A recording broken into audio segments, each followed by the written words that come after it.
Honourable members, we are presenting the medium-term budget policy statement, MTBPS, at a time when the country is observing the 2023 16 Days of Activism for No Violence Against Women and Children campaign, which was launched on Saturday, the 25th of November, under the theme, Accelerating Actions to End Gender-Based Violence and Femicide, Leaving No One Behind. Having said that, let us make a call that we focus our energies and unite on raising awareness on the devastating impact that gender-based violence and femicide has on women and children and the social fabric of our society. In just a few days, we will be observing World AIDS Day on the 1st of December, which will be followed by the International Day for Persons with Disabilities on December the 3rd. Madam Speaker, I'm honored today to present to this House the fifth and final medium-term budget policy statement of the sixth administration under the most inspiring and capable leadership of our Honourable Premier, Panyaza Lesufi. Let me start by tabling the following documents for consideration. The medium-term budget policy statement 2023, the adjusted estimates of provincial revenue and expenditure 2023, the adjusted estimates of capital expenditure 2023, and of course, I will also hand over the copy of the speech. Let me say that in the context of many socio-economic challenges before us, preparation of this 2023 MTBPS and the adjustment budget has been a formidable task. In other words, it was not easy to put this one together. This is because, Madam Speaker, we are presenting the 2023 Gauteng MTBPS in a global and domestic macroeconomic environment that has been correctly summed up by the Honourable Minister of Finance, Mr. Enoch Godongwana. When tabling the national MTBPS to Parliament earlier this month, the Minister of Finance told us that the economic outlook for 2023 has worsened, mainly due to, amongst other things, the damaging impact of intense load shedding, persistent domestic logistical constraints, lower commodity prices, and subdued global demand. The weaker growth outlook for China, South Africa's largest trading partner, the lower commodity prices, and the risk that the US interest rates will remain higher for longer means the global economic environment is less supportive of South Africa's growth prospects. As a result, gross domestic product is projected to slow from 1.9% in 2022 to 0.8% in 2023. The Minister summed up the elevated risks to the fiscus when he said, open quote, our public finances are significantly weaker, close quote. Honourable members, without any shade of doubt, this paints a gloomy picture for our fiscus. Also contributing to the complexity of analysing our economic outlook are the two recently released reports on the state of our country. The very first being the economic cost of crime, safety first, the economic cost of crime in South Africa. This is a report that came from the World Bank and stated that crime is currently costing the country more than 10% of its GDP per year. The second report was issued by Harvard University with the title, Growth Through Inclusion in South Africa. This report stated that poor performance of the South African economy can be attributed to the collapse of state capacity and the overburdening of state organizations. Honorable members, we believe that the full story about the elevated risks and threats to the economy and the fiscus has been adequately told, and therefore there is no need at all to belabor the point any further. In other words, the point has been made and has been made adequately so. It is for this reason that we believe, given our position as the economic hub of the country and the leading contributor to GDP, Gauteng 2023 MTBPS should focus on 3 key areas. And I can say because there are 3 only, so I won't take time, Honorable Premier. The very first one, we want to look at the growth trajectory of the Gauteng economy based on Growing Gauteng Together 2030 and the elevated priorities. In other words, we'd like to tell the growth story of our province. Secondly, we would like to look at the revenue growth of the Gauteng Provincial Government to build sustainable fiscus as we are directed by the Public Finance Management Act.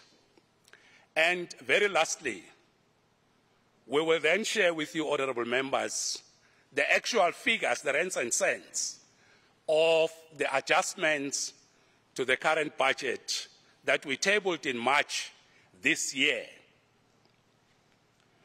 Honorable members, having said that, therefore allow me to share with you the growth trajectory of Gauteng's economy. In other words, let us take you through the journey of how we are going to grow the economy of Gauteng in the adjustment period. This, we believe, can only ignite a sense of hope amongst residents of our province. Madam Speaker, based on the recent census conducted by Stats SA in 2022, the South African population has grown, to 62 million people, increasing from 51.8 million in 2011, with Gauteng maintaining its position as the most populous province with 15 million residents. According to Stats SA, our province contributed 1.42 trillion to South Africa's GDP of 4.16 trillion in 2022. In other words, the province was responsible for 33 rands out of every 100 rands the South African economy produced. The Gauteng economy is primarily driven by finance, the real estate, and business services sectors, as well as the transport and communication industry. It is important to note that as we gather here today, the economy of Gauteng is larger than the economies of KwaZulu-Natal and that of the Western Cape combined. And I'd like to say to you, honorable members, I do hear some people dreaming daylight, but also with some really wild dreams that they want to build an economy bigger than Gauteng. I think we must say to them they'll have to build either the economy of KZN first or build the economy of the Western Cape first, with the economy of Gauteng stagnant and not growing. Then perhaps they can have the hope. But we are very much proud that this province remains the leading economy of the country. As the economic hub, Gauteng, you can hear where the voices are coming from. As the economic hub, Gauteng is an important channel for the transportation of goods to the rest of the country. We are a gateway to the rest of the African continent and the global export markets.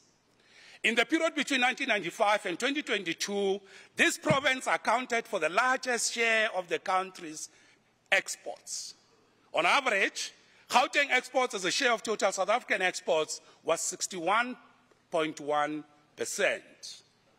In 2022, the share was 71.3%, the most significant for the province since 1995. Much of South Africa's exports of manufactured goods are also purchased by other African countries. Manufacturing is another industry which Gauteng accounts for a significant share of. Therefore, if the African economy performs well, demands for Gauteng exports will likely grow. That is why we are excited about the opportunities presented by the African Continental Free Trade Area to boost trade and economic growth. We believe that the deep integration that AfCFTA offers promises will build resilience and lower the barriers that currently impede economic growth in our continent. Honourable Speaker and honourable members, much of South Africa's finance and business service industry is concentrated right here in our province. Exports of services like banking services are accounting for a growing share of global trade due to digitization. South Africa already exports banking services to the rest of Africa. As the continental economy grows, Africa's need for banking services expands, which increases the market for Gauteng's digital services. It therefore comes as no surprise that Gauteng is currently regarded as the premier destination for employment opportunities, as confirmed by Stats SA. I would have wished to repeat that point. However, while the Gauteng economy is growing, it is at a slower pace than in the previous, in the current quarter, is slowing in the previous quarter. Gauteng economy is estimated to have grown by approximately 0.6% during quarter 2, 2023, following at 0.8% growth in quarter 1 in 2023. These are just quarter, it can still adjust. Furthermore, the economic barometer, which is a very important organ that we have in the province, in the department, published by Department of Economic Development, states that 6 out of 10 sectors that are estimated to have experienced positive growth in the second quarter of 2023. Meanwhile, mining, quarrying activity is estimated to have continued strong, while agriculture rebounded strongly in the first quarter of 2023. On the jobs front, unemployment rate for the youth in Gauteng decreased by 0.8 percentage points from 48.91% to 48.09%. According to our economic barometer, young people, especially women, remain the most vulnerable cohort in the labour market in Gauteng. Youth unemployment in Gauteng is, of course, a challenge that limits the earning potential of our youth, business growth, and threatens social cohesion.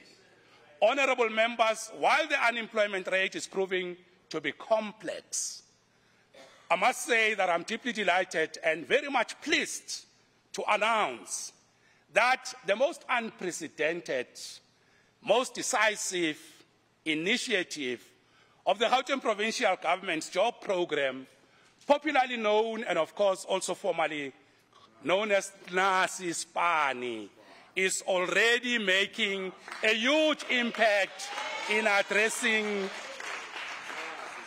NASISPANI Premier. It's already making a huge impact on addressing the unemployment rate in the province, especially amongst the youth in our province. Honourable members, one of the strongest potential and key areas of focus is our continued support on small, medium and micro enterprises, SMMEs, especially women and youth entrepreneurs in the townships. Gauteng remains the only province that has passed the Township Economic Development Act, TEDA, which prioritizes economic development of township entrepreneurs. Honourable members, there's no other province except us that is focused on this task. I'm very much pleased to announce that one of the key achievements is that the Gauteng Provincial Government has teamed up with Uber Eats SA to create job opportunities for young people in the province. The collaboration involves an investment of over 200 million from Uber Eats SA and the Gauteng Department of Economic Development to create 2,000 jobs for delivery personnel and add 700 more restaurants to to the platform. Thank you, MEC Mutara. Thank you very much. In total, the program will result in 10,000 people being placed in jobs in our province. We also crisscrossed the province over the past 4 years, registering township businesses on the central supplier database and enable them to access opportunities in the public sector. Through these efforts, we have significantly increased the number of companies registered on the CSD. Then we spent more than 12.7 billion of provincial resources procuring goods and services from these township enterprises. Madam Speaker, this shows that through the township SMME support, liquidity and cash inflows into the township enterprises and households, especially amongst the most vulnerable individuals, such as the youth, women, and people with disability. We are without doubt eradicating poverty, eradicating inequalities and unemployment. Honourable members, having summed up the positive achievements and successes of the Gauteng economy, let me share with you some of the adjusted interventions leading to the next budget in 2024, and of course, as we conclude our term. In other words, this will receive financial support in the adjustment budget, and I'll come to that later in the remaining period of this financial year. It is also important to mention that these adjusted interventions will also serve to plant the seed and lay the basis for sustainable economic development. Madam Speaker, the initiatives we are announcing as adjusted interventions to grow the economy calls for all of us to make a positive contribution and put a brick to build the economy of the province. As a province that gives concrete and practical meaning to the golden principle from our very country's constitution, that principle of unity in diversity, thus making us a culturally diverse province, or as our Matthias call it, the Rainbow Nation, it is very, very much important that we build an economy that can only serve to unite the diverse nation, the Rainbow Nation. Failure to put a brick to build carries the elevated risk of imploding the Rainbow Nation instead of harmonizing it. Only by increasing the 35% of GDP contribution can we achieve this objective. Madam Speaker, the Gauteng Provincial Government has entered into an agreement with City Power, an entity of the City of Joburg Metropolitan Municipality, and have already concluded a memorandum of understanding for City Power to act as the implementing agent in providing residents of the province with power generation solutions to improve the non- and off-grid solutions, such as leveraging renewable technology. I'm very much pleased to say to you, honourable members, that both the chairperson of City Power and the CEO are in the house, and I hope I'm right. They are there. They are there. They are there. They are there. Honourable members, thank you very much. Thank you very much. On that note, cheers, honourable members.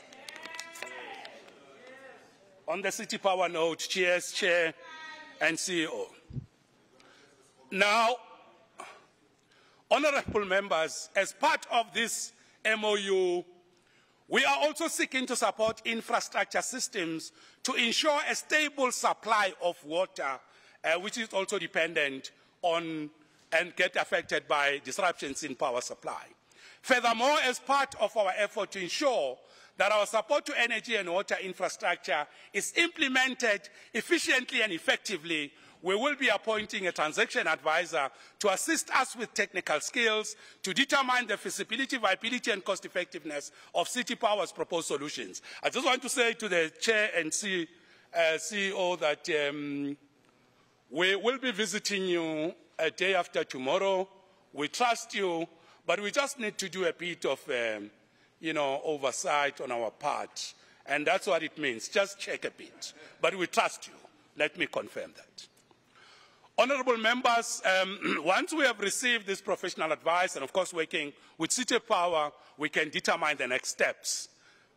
And I can assure you that the Premier of the province, when he delivers the State of the Province address will talk to this issue quite comprehensively. The Gauteng Department of Infrastructure Development is also leading our initiatives in our province for rooftop solutions, particularly focusing on government facilities, but with immediate focus on our health facilities to ensure undisrupted service delivery. There is no doubt that energy and water infrastructure remain critical to boost positive investor sentiment and to grow the economy. Madam Speaker, it is an established fact that infrastructure delivery in the medium to long term enable investments and guarantee sustainable economic development. The provincial infrastructure budget is adjusted upwards from 12.1 billion to 12.3 billion after effecting the conditional grant cuts. The upward adjustment is mainly driven by the Department of Roads and Transport based on performance to date, and this includes an amount of 280 million allocated for the rehabilitation, maintenance of roads located in Mfuleni local municipality, and we're talking about 41 roads, honorable members, in Mfuleni. And would like to congratulate the MEC of the department, MEC Dialekabela, for this very excellent work they are doing. 41 more roads. We have done 21. We are now going to do more. 41 as part of our interventions to support Mfuleni. Let me also just say to you, honorable members, we have also approved for Mfuleni the money to build the taxi rank and, of course, to also conclude the DLTC. So this is yet another intervention we are taking to Mfuleni. Honourable members, we will be adjusting our delivery process by establishing within the Gauteng Provincial Treasury the Infrastructure Finance Lab as an oversight technical capability to monitor financial performance of infrastructure with a focus on value for money to avoid fruitless and wasteful expenditure. Already in this period, we are conducting a serious cleanup of the book that you know we call it, which we present before this House, known as the Estimates of Capital Expenditure.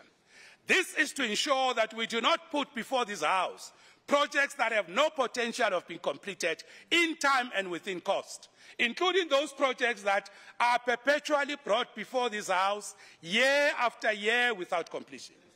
It is important that we end the practice of bringing projects before the House that are already, some of them aging, sitting in the ECE booklets, even surpassing the term of office of any administration.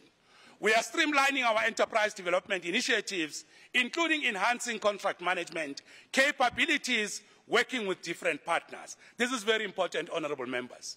As part of improving our capacity for acquiring infrastructure in the province, we are repositioning the role of the Gauteng Infrastructure Financing Agency, GIFA, to use the design and build model in accelerating the procurement and implementation of infrastructure. This is a very major shift in how we want to deal with infrastructure. Through this model, GIFA, working with the Gauteng Department of Education, is now finalizing the procurement of developers for the construction of the 18 schools across the province. As you know, about 1.5 billion of those. And Premier, I can say to you and the members, in the new year, I'm sure you'll be cutting, doing short-turning. For this program, it is at an advanced stage. In addition, GIFA will be given a special mandate for the acquisition of strategic properties for special space requirements within Gauteng province. These needs will include healthcare, education, office accommodation, and other requirements as dictated by user departments from time to time. Let me also take this opportunity to report that in our last 2 meetings with members of the Mayoral Committee, MMCs of Finance in this province, with massive evidence provided by National Treasury, it is clear that municipalities in Gauteng are also struggling with the same problem of perpetual inability to spend infrastructure budgets. And my colleagues will agree, we have discussed this issue quite extensively. Honourable members, failure to spend money on energy, water, roads and water management systems, such as stormwater drainage system, only serve to deter and push back investors. We have agreed with our municipalities that spending money on infrastructure, but also including the quality of spending on infrastructure, is the best way to sustain Gauteng as the economic hub of the country.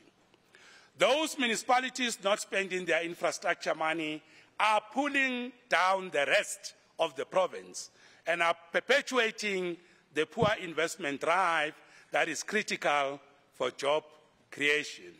I hope my colleagues understand, as per our discussions, the point we are emphasizing. Madam Speaker, during the launch of the Chief Financial Officers Roundtable between the Provincial Treasury, and of course I must thank MEC Mutara who joined and participated, and of course the private sector CFOs, represented by the Chartered Institute of Business Accountants, SIVA, Standard Bank, and the Chartered Institute of Government Finance Audit and Risk Officers, otherwise known as SIGFARO, in September 2023. It was emphasized and overemphasized that good governance and well-managed public institutions have a great potential to enhance investor confidence and grow our GDP. We are therefore pleased to announce that as part of this CFO roundtable, just tomorrow, Wednesday, 29th November 2023, Honorable Premier, we will be receiving signed pledges by the private sector CFOs as a gesture of confidence in this province. They will be signing and saying they have confidence in Gauteng province tomorrow. We are very much pleased about that. We are also pleased to announce that the Gauteng provincial government has significantly improved audit outcomes for the previous financial year, with most departments and entities either sustaining or receiving clean audits, and with many others improving their audit outcomes. We congratulate all our departments, and thanks to MECs and HODs, and thanks to you, Honorable Premier. We would like to assure the people of the province that public finances and our institutions in this province are in good hands. If you don't believe us, read our audit outcomes. Public finances and our institutions are in good hands, and the audit outcomes have confirmed that. Having said that, we are concerned about the deteriorating audit environment in our municipalities. In our engagement with municipalities, we have agreed to introduce the principle of interim financial statements as the best way to improve and to focus our municipalities on clean audit outcomes. This is a very important intervention. Municipalities have agreed to introduce interim financial audits, and they said they are ready to start in February next year. We will be waiting to see if they will meet this commitment. The AG is very much pleased about this commitment to do interim financial statements. We are looking forward to all our municipalities introducing financial statements, interim statements, as I've already said. We hope and we believe they will keep to the commitment. We have also agreed that as part of good governance, all our municipalities should, as a matter of urgency, appoint chief financial officers. Honorable members, good governance requires stable leadership. Financial officers are critical in audit outcomes. I can share with you that Mfuleni is currently interviewing, will soon announce a CFO. Lesedi will soon announce a CFO, and of course other municipalities. We also commend those municipalities that have applied for ESCOM's debt relief program, and we will be supporting them to make sure that they manage their finances better. It is anticipated that this will facilitate, of course, restore financial best practice and could free some revenue in the municipalities owing to ESCOM to be able to maintain their current bulk accounts and, of course, provide a reliable basic level of services. Honourable members, in our engagement with the MMCs of Finance at the Roundtable, Cutting red tape in municipalities carries a great potential to improve investor sentiment and make it easier to do business in municipalities.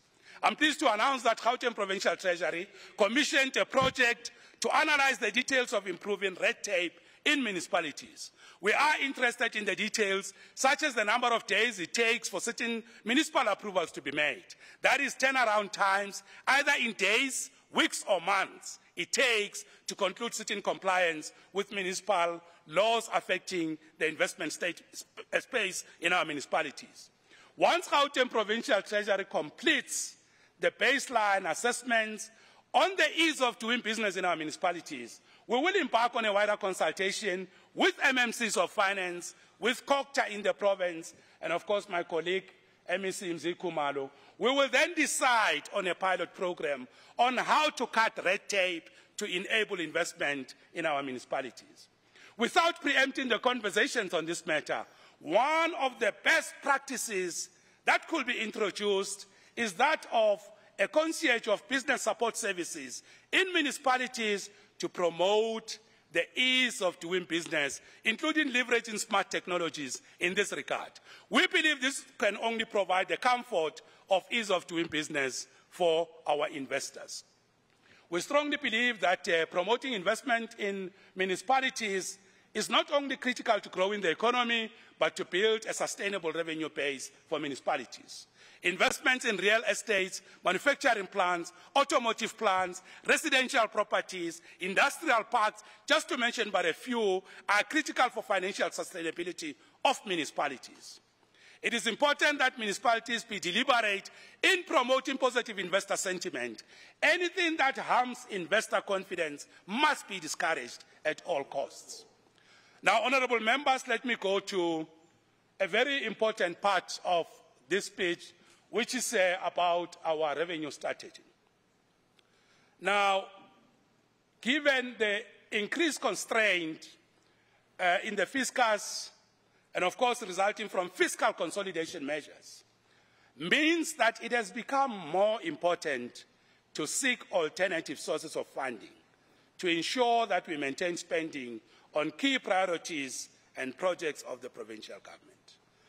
Today, we are very much pleased to report to this House that our own revenue enhancement efforts during the current administration, from 2019 until the end of the second quarter of the current financial year, have resulted in us collecting a cumulative total of 32 billion rands over the period. 32 billion. There's no province anywhere in this country that collects that money. We are the only province that collects this total amount of revenue. This is a remarkable effort that set us on a path to finish strong, taking into consideration that it was even achieved during the period characterized by the global health emergency of COVID-19 pandemic and the severe energy crisis. In recognition of the increasing imperative to do more with less resources, given the in-year cuts on conditional grants and even more deeper cuts on equitable share in the 2024 medium-term period, revenue collecting departments must intensify revenue enhancement efforts and explore alternative sources of revenue. Therefore, we are currently working with the departments and our municipalities to enhance our own revenue collection in the province by implementing the following initiatives. The very first one, honorable members, we seek to enhance banking initiatives for revenue collected to ensure motor vehicle license revenue collected is immediately deposited and reflected into the provincial government fiscus. For example, there are certain departments, municipalities that are still owing us money, like the city of Tshwane, they're not surrendering it. We will pilot DLTCs where the Department of Road and Transport, in partnership with the Road Traffic Management Corporation, allow at the outer fall offices and Gauteng Management Agency GMA at Centurion, Midrand and Sandton to offer services including driver license testing, renewals, professional driver permits. Smart DLTC expansion entails the expansion of smart DLTCs to 65 licensing sites in Tshwane, Ekurhuleni, Joburg, Sedibeng, West Rand, to to improve service delivery in the TISH areas. New casino regulations, it's also about transitioning from a flat tax structure regime of 9% to a proposed flexible sliding scale tax structure ranging from 8 to 15% applied to gross gaming revenue levels. Let me also say, honourable members, Premier, the new bingo licenses with the Gauteng Gambling Board and has issued about 9 of them as part of a strategy to infuse transformation in the industry by introducing new players from previously disadvantaged groups, and secondly, as a form of revenue enhancement strategy. I'd like honourable members to allow me to say, and to MEC Mutara, that we have received the estimates of revenue that we can get from the Gambling Board. And I must say that we are very much encouraged by what the Gambling Board is projecting. We have decided not to put the figures here. We want to engage MEC Mutara and the team to look at these figures because they are very exciting, Honourable Premier. They are going to help us. In the next budget, we will announce with MEC Mutara how much we will get, but I can say to you it's it looks quite good. It's going to help us. Now, another intervention that we are looking at is the e-commerce cashless rollout that allows liquor traders to view their bills electronically and make payments online through a mobile payment application. Honourable members, one of the risks to our fiscus, which is becoming even more pronounced, is that of resolving two related challenges of raising revenue to settle the 12.9 billion, or 30% of Gauteng contribution of absorbing the e-toll debt, as was announced by the Minister of Finance in the 2022 medium-term budget policy statement. The House is too quiet. Madam Speaker, it is imperative and necessary that working together with national government, we bring to finality the implementation of the directive announced by the Minister of Finance in the 2022 MTBPS as it relates to the e-toll debt. To complete and conclude this policy pronouncement by the Minister of Finance, the countries should be switched off and be repurposed and repositioned for security, crime prevention, and roads-related law enforcement services. It is in this context that as a province, we are strengthening our revenue generation capacity to put a compelling case to national government to switch off the countries in the province. We reaffirm our long-standing commitment to pay the debt, including augmenting our own provincial revenue without burdening the equitable share, especially priorities for social services such as education, health, and social welfare. We believe, honourable members, the time is now to conclude the modalities of the settlement of the e-toll debt. To this extent, we will submit our concrete proposal to national government before the 15th of December 2023. We will expect feedback and finality before the State of the Province address. Next year, we will update the people of the province, Honourable Premier, on this proposal. What will national government say about it? I'd like to assure you, honourable members, let me look this side. I'd like to assure you, honourable members, that in the discussions that we have had with national government on the matter of e-tolls, it is for the first time that we are discussing payment modalities. All along we have been discussing where to find money, how can we best deal with this. Now we are saying, national government, this is how we want to pay that the 30% or 13 billion that minister has announced. So I'd like to assure you, that we will be giving a proposal on the payment modalities. But let me say this to you, honourable members, that it is very much tempting to share with you what we will put in the proposal and how we are going to deal with that. But we will not want to negotiate with national government from this platform. Allow us to table. We will update you once. Thank you very much. I can see honourable members. Now, honourable members, our medium to long-term strategy for revenue generation includes the establishment of the state-owned bank and the pharmaceutical company as part of our interventions to improve the capacity of the state. Currently, the Gauteng Provincial Government budget is more focused on social services with a small percentage funding economic interventions, particularly economic infrastructure.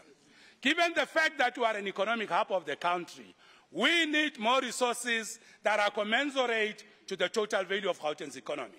This is also critical to diversify, transform, and broaden the base of financial services and inclusion to provide credit facilities and to deal with the issue of the ecosystem for financing our SMMEs, especially the township entrepreneurs. Following our thorough legal due diligence on the establishment of the provincial state-owned bank and the various alternatives that the legal opinion or due diligence provided on the type and model of the bank, we presented these options to the Executive Council in September this year. I'm therefore pleased, honourable members, to announce that after EXCO applied its mind on the options, it resolved to adopt a development finance bank as the best model to lay the foundation for other options in the legal due diligence moving forward. We believe that this bank will play a critical role in mobilizing development finance to augment our limited resources while also providing other financial services for our SMMEs. Now, let me explain, honourable members, that a bank doesn't have to be a deposit-taking bank to be a bank, just for pre-education. Now, honourable members, there are many options in the due diligence will be implemented as we move forward. Another major intervention to this, which we believe will improve the delivery of pharmaceutical and medical products, is the state-owned pharmaceutical company, which we also believe has a great potential to generate sustainable revenue for the provincial government. In this regard, let me take the opportunity to thank the advisory panel, led by Mr. Amos Munyela, for the good work that they are doing as part of the consultation process towards the establishment of the pharmaceutical company. With respect to these two entities, we have approached the markets already to solicit competent skills and technical know-how to conclude the business case as a critical area of full compliance with the legislative framework, such as the PFMA and the Public Service Act, just to mention but a few. We are confident that by the end of the financial year, we would have submitted sound, compelling, fully compliant business cases for both entities for consideration by national government. Honourable members, coming to the rents and cents of the adjustment. And cheers, honourable members.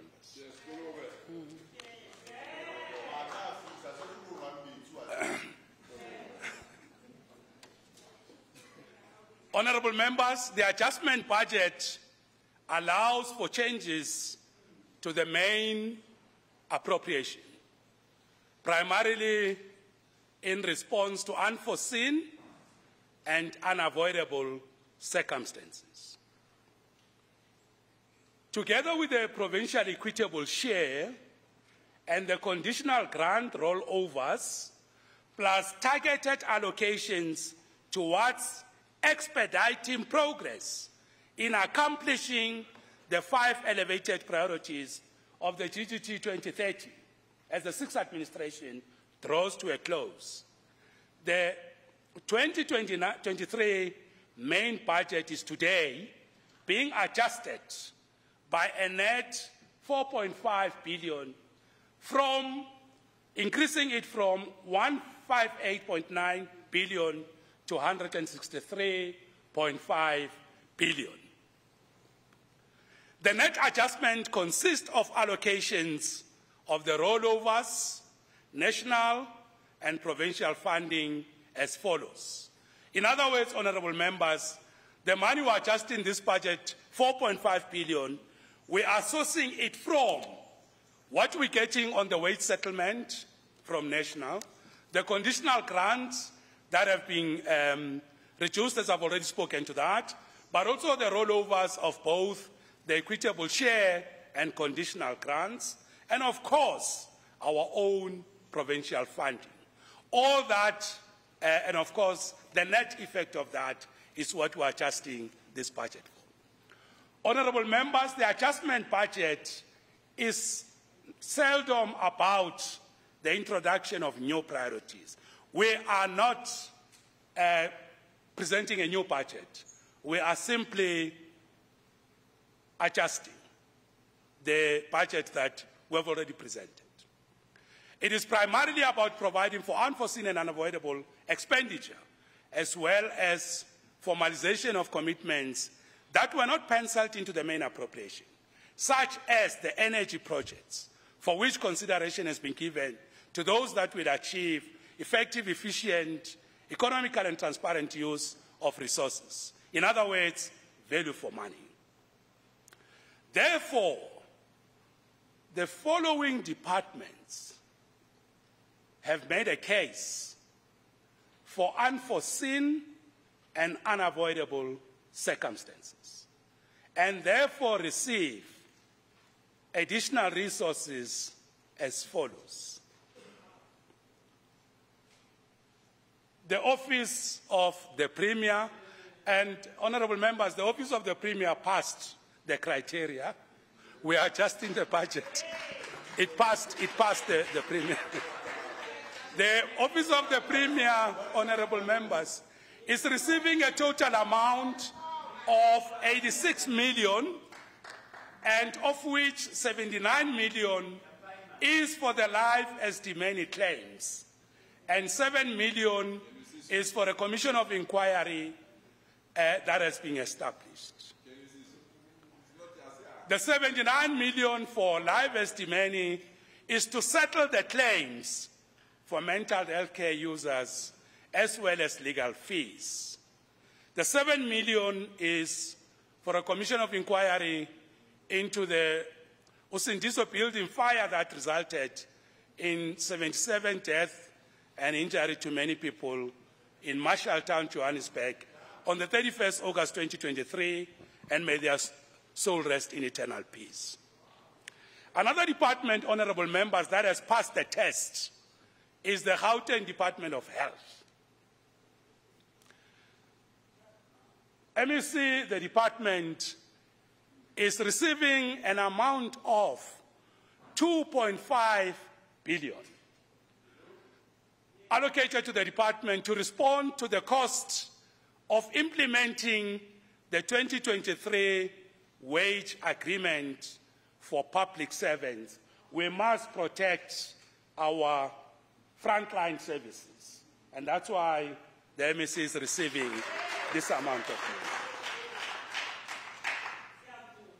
Another department that is receiving an increase, and that has passed the test, the criteria, is the Gauteng Department of Social Development. The department receives an additional amount of 70 million for the acquisition of a new building which will be repurposed into a shelter for the homeless.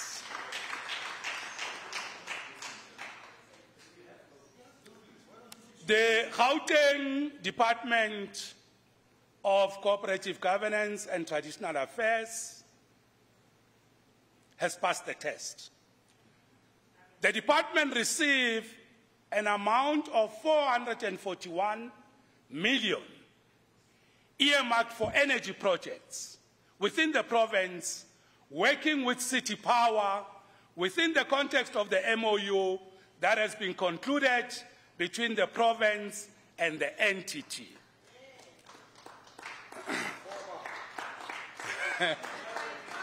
I think City Power, you can see why we want to appoint a transaction advisor. We are giving you this money to support our province. And we are confident that you'll spend it well. We are very confident. Honorable members, another department that has passed the test is the Gauteng Department of Human Settlements. The department receives a total additional amount of 160 million for interim sanitation services, including chemical toilets and honeysuckers. The other department that has passed the test, and honorable members, this is not related to the fact that I was in this department, it passed the test, is the Department of Roads and Transport. The MEC has made a case for a total amount of 80.7 million, which is allocated, of which 25 million is for the payment of municipal services. And I hope the MMCs of finance can hear. This is for municipal services. And 55.7 million additional funding is allocated for several items, including gazetting of operating licensing, new number plates project, the expansion of frontline services to teach as part of revenue incentives. Furthermore, an amount of 40 million is, this is very important, honorable members. Furthermore, an amount of 40 million is reallocated from the Department of Community Safety to the Department of Roads and Transport to operationalize the Provincial Integrated Command Center as part of the function shift and suspensions. And this is going to support our crime-fighting initiatives and support the crime wardens premier. This is a very important intervention to strengthen our fight, our crime-fighting capacity. The premier, I'm happy to say to you, you have been saying command center, we are now giving 40 million. Honorable Premier, Christmas gift. Now let me also say, honorable members, the Gauteng Department of Community Safety, there's an amount of 10 million which has been reallocated to the department from receivables to reimburse the department from receipts from the SANRAL that were surrendered to the Provincial Revenue Fund at the end of 2022-2023 financial year. Another department that has passed that, honorable members, I'll come to the legislature. I can see you are worried about the legislature. The Gauteng Department of Agriculture and Rural Development has made a case. The MEC has really motivated, and we have agreed that an amount of 159.1 million is availed for wages, unemployment insurance fund, and compensation for occupational injuries and disease act for Green Army EPWP program Nasispane. The department has recruited 6,000 EPWP Green Army to participate in the Wonke Kibutu Gauteng's Clean and Green program Nasispane. The EPWP participants will reduce poverty and unemployment, including skills development for the poor citizens of Gauteng, particularly in teach areas. Gauteng Department of Sports, Arts, Culture and Recreation, I must say MEC, has also made a compelling case. The department receives a total additional amount of 37 million, of which 10 million is for the Gauteng Film Summit to support the development of filmmakers and to empower creatives to be sustainable entrepreneurs. 20 million is for the gig trucks to be used by all Gauteng government departments, especially within townships, informal settlements, and hostel areas. We must commend the MEC for this very decisive intervention. The remaining 7 million is for the Monati December program to improve social cohesion and nation building and strengthen the battle against crime, corruption, vandalism, and lawlessness through commissioned and prescribed work. Another department, honorable members, that has made a compelling case to receive money is the Department of E-Government.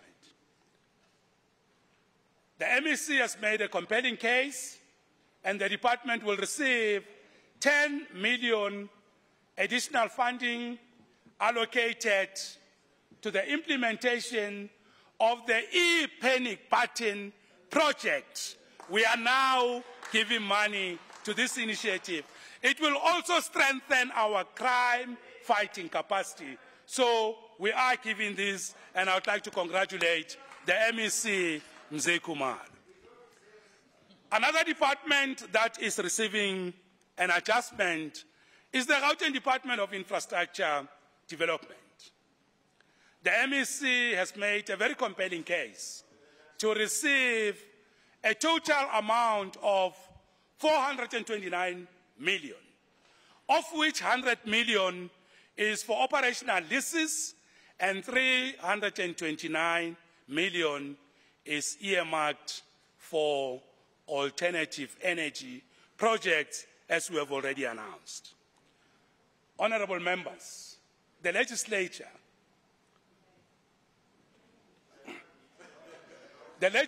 honorable members, has not made a compelling case for us to increase the money. So the legislature gets 0. And we hope you'll still vote for the adjustment, honorable members. Honorable members, the MTPPS and the adjustment budgets that we are presenting today to the following. It sets out how this provincial government plans to achieve fiscal sustainability by reducing the budget deficit and stabilizing the debt to GDP ratio over the medium term.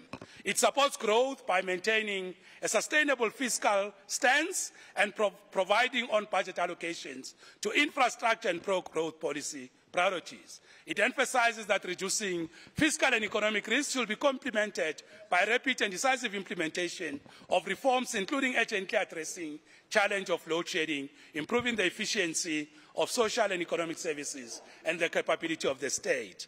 In conclusion, honorable members, I would like to sincerely thank the Honorable Premier for his excellent leadership and guidance. Premier, it was tough, but thanks to you. Thank you, Honorable Premier. Thank you very much. I thought you'll give the Premier a round of applause to appreciate how the Premier has led us on this issue. Thank you very much, Premier. I extend my gratitude and appreciation to all the MECs in the Executive Council, taking account of those challenges, and of course the Premier's Budget Committee, which approved all the requests from the departments.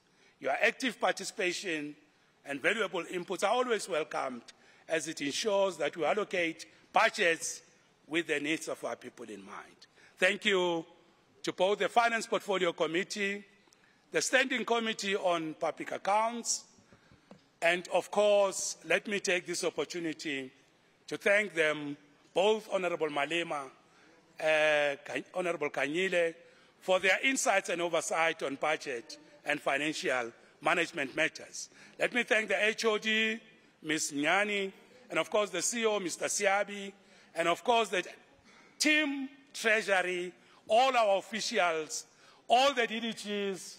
Thank you very much. Thank you for the excellent work you have done. Lastly, to the people of Gauteng, thank you very much. Thank you. That concludes our... And I'd like to hand this over to the